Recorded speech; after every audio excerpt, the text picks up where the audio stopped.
మరో అస్త్రంతో పవన్ రెడీ.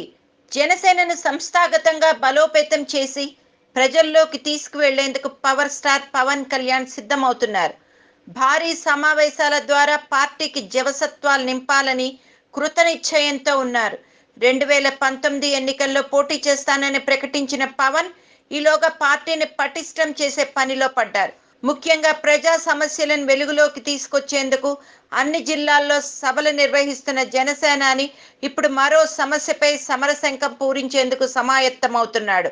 2019 ఎన్నికలకు జనసేనాని పక్కా వ్యూహంతో ముందుకెళ్తున్నాడు. ముఖ్యంగా ప్రజా సమస్యలపై పోరాటాన్ని కొనసాగిస్తున్నాడు. ఇప్పటికే కాకినాడ, తిరుపతి, అనంతపురం జిల్లాలో భారీ బహిరంగ సభలు నిర్వహించి అటు రాష్ట్ర సమస్యలపైనే గాక ఆ ప్రాంతంలోని సమస్యలను ప్రభుత్వ దృష్టికి తీసుకెళ్లి వాటిని పరిష్కరించేలా ప్రభుత్వంపై ఒత్తిడి తీసుకొస్తున్నాడు. ప్రశ్నించడానికే వచ్చానని, ప్రజా సమస్యలపై పోరాడటమే తన లక్ష్యమని పార్టీ స్థాపించినప్పుడు చెప్పిన మాటలను నెరవేరుస్తున్నాడు. కాగా జనసేన అధినేత త్వరలో మరో బహిరంగ సభ ఏర్పాటుకు సిద్ధమవుతున్నారు.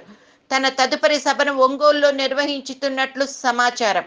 జనవరి చివరి వారంలో ఇది జరిగే అవకాశం ఉన్నట్లు జనసేన వర్గాల సమాచారం.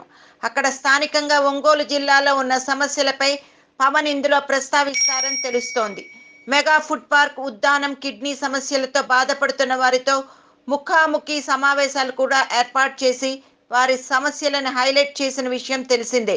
అయితే ఇప్పుడు ఒంగోలులో ఏ సమస్యపై పవన్ మాట్లాడతాడోనని ప్రస్తుతం చర్చ నడుస్తోంది. ఇక్కడ పవన్ లేవనెత్తే సమస్యపై టీడీపీ వర్గాలు సైతం ఉత్కంఠతో వెయిట్ చేస్తున్నాయని ఒక వార్త హల్చల్ చేస్తుంది.